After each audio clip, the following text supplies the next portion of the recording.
Hello friends, welcome to our YouTube channel Shubham education Vani. Friends, आज हम लोग समझेंगे बायोलॉजी का, जो बायोलॉजी सब्जेक्ट में एक आपका चैप्टर है जो सेल यानी कोशिका। आपको पता है कि हमारा पूरा जो ह्यूमन बॉडी जो है अनेकों कोशिकाओं से बना है। लगभग 5 करोड़ कोशिका के करीब में हम लोग के कोशिका मिलने से एक ह्यूमन बॉडी का निर्माण होता है। तो उसी चैप्टर को आज हम लोग सेल के बारे में जानेंगे।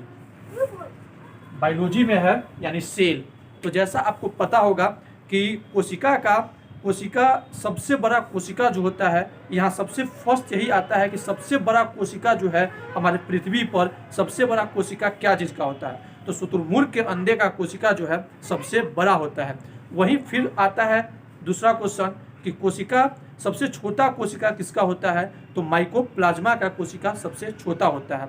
तो वहीं पे कोशिका का खोज यानी मृत कोशिका का खोज किसने किया? रॉबर्ट हुक ने आपका कोशिका का खोज यानी मृत कोशिका का खोज रॉबर्ट हुक ने किया। वहीं पे फिर आता है कि जीवित कोशिका का खोज किसने किया? तो रॉबर्ट हुक आपको पता है कि ब्रिटिश वैज्ञानिक थे। हुक जो थे ब्रिटिश वैज्ञानिक थे।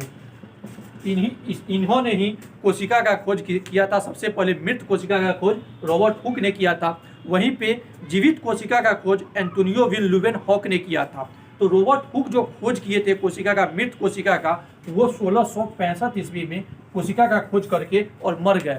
तो उसके बाद जब जीवित कोशिका का खोज एंटोनियो विन ल्यूवेनहॉक ने किया, तो उसके बाद अब पता चला कि अभी कोशिका है क्या। तो उसका कोशिका का सिद्धांत दिए आपके स्लाइडेन एवं स्वान ने कोशिका सिद्धांत दिया।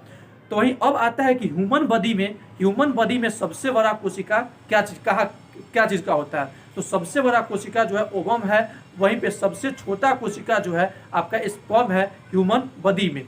अब आता है कि अब यहाँ पे आता है बायोलॉजी, यानी बायोलॉजी कितने टाइप का है, how many types of biology. तो there are 2 types of biology. एक हो गया बायोलॉजी और एक बॉटनी, जिसमें हम लोग जीवित मतलब जीव का अध्ययन करते हैं, उसे हम लोग जूलॉजी कहते हैं। वहीं पे जिसमें हम लोग पादप जगत का अध्ययन करते हैं, उसे हम लोग बॉटनी कहते हैं। तो जैसा आपको पता है कि पहले ये जो पादप जगत है, ये बॉटनी जो है पहले आपका नहीं था। पहले आपका जीव विज्ञान यानी जूलॉजी के बारे में ही जानते थे हम लोग। जब हम लोग के जो पश्चिम बंगाल के वैज्ञानिक है जेसी बसु ने क्रेस्कोग्राफ नामक यंत्र का आविष्कार किया, जिससे हम लोगों को पता चलता है कि पेड़ में भी एक लाइफ है। तो उसके बाद हम लोगों का ये बॉटनी के बारे में यानी पादप जगत के बारे में हम लोग जानना शुरू किए। तो अब आता है कि जूलॉजी में अब यहाँ तो एक चीज़ और कि कोशिका का अध्ययन जो है आपका साइटोकाइनिन, कोशिका का अध्ययन साइटोकाइनिन कहलाता है। अब यहाँ पे आता है कोशिका। तो कोशिका जो है, कोशिका में भी अनेकों चीज रहते हैं। जैसे यहाँ ये जो है, इसको मान लेते हैं हम लोग कोशिका।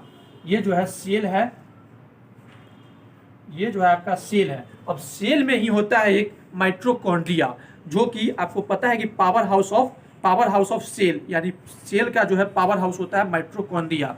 अब यहाँ पे बात आता है कि हम लोग जो ऑक्सीजन लेते हैं, तो ऑक्सीजन के साथ साथ ऑक्सीजन, नाइट्रोजन, अनेकों तरह का गैस जो है हमारे शरीर में प्रवेश करता है। तो ये जो है आपका फेफड़ा का सिर्फ काम है कि जैसे हम लोगों के छत पे एक टंकी लगा रहता है, उसी तरह का टंकी है फेफड़ा। यहाँ पे सारा गैस जाता है। अब यहाँ पे इसका काम है कि सिर्फ ऑक्सीजन को आपको माइटोकॉन्ड्रिया के पास भेजना। तो माइटोकॉन्ड्रिया के पास ऑक्सीजन जाता है, वहाँ पे फिर एक क्रेब्स साइकिल यानी क्रेब्स चक्र वहाँ पे चलता है, जिसका खोज क्रेब्स नामक वैज्ञानिक ने ही क्रेब्स साइकिल का खोज किया था। वहाँ पे जब क्रेब्स साइकिल चलता है, तो वहाँ पे आपका एटीपी का निर्माण होता है, एटीपी। तो एग्जाम में आपका पूछा गया है ये क्वेश्चन कि कितना एटीपी मिलके आपका एक ग्लूकोज का निर्माण होता है। जैसे कि हम लोगों को कुछ भी करने के लिए आपको पता है कि ग्लूकोज का जरूरी है। जैसे अभी हम लोग बोल रहे हैं, तो इसमें भी आपको ग्लूकोज की जरूरी है। अगर दौड़ रहे हैं तो वहाँ भी ग्लूकोज का जरूरी होता है। तो एटीपी, ये क्वेश्चन आपका पूछा गया है और अनेकों एग्जाम में पूछा जाता है कि कितना एटीपी मिलके एक ग्लूकोज का निर्माण होता है। तो आप लोग जान जाइए 38 एटीपी मिलके एक ग्लूकोज का निर्माण किया जाता है, यानी 38 एटीपी मिलके एक ग्लूकोज का निर्माण होता है। और वहीं पे फिर आता है आपका होता है रसधानी। ये हो गया मान लीजिए कि माइटोकॉन्ड्रिया। अब ये हो गया रसधानी। इसमें जो है आपको जैसा पता है कि हमारे ह्यूमन बॉडी जो है लगभग 70 से 80% आपके ह्यूमन बॉडी में सिर्फ पानी है। तो ऐसा नहीं है कि पानी कहीं एक जगह जमा है, वहाँ पे अगर मान लीजिए चाकू मार देते हैं तो वहाँ से पूरा पानी गिर जाएगा, ऐसा नहीं है।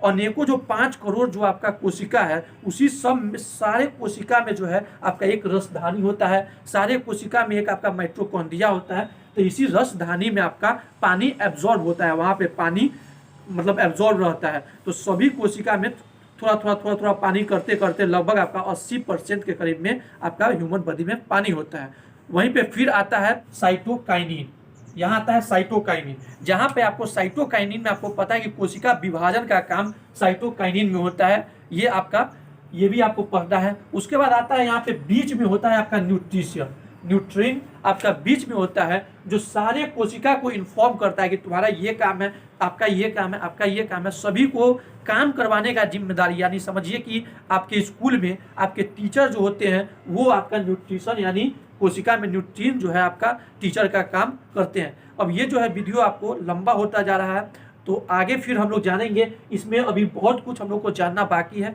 तो फिर अगले वीडियो में यानी नेक्स्ट वीडियो जो मेरा आएगा उसमें फिर आगे का हम लोग बात समझेंगे और जानेंगे। आज के लिए इतना ही, धन्यवाद।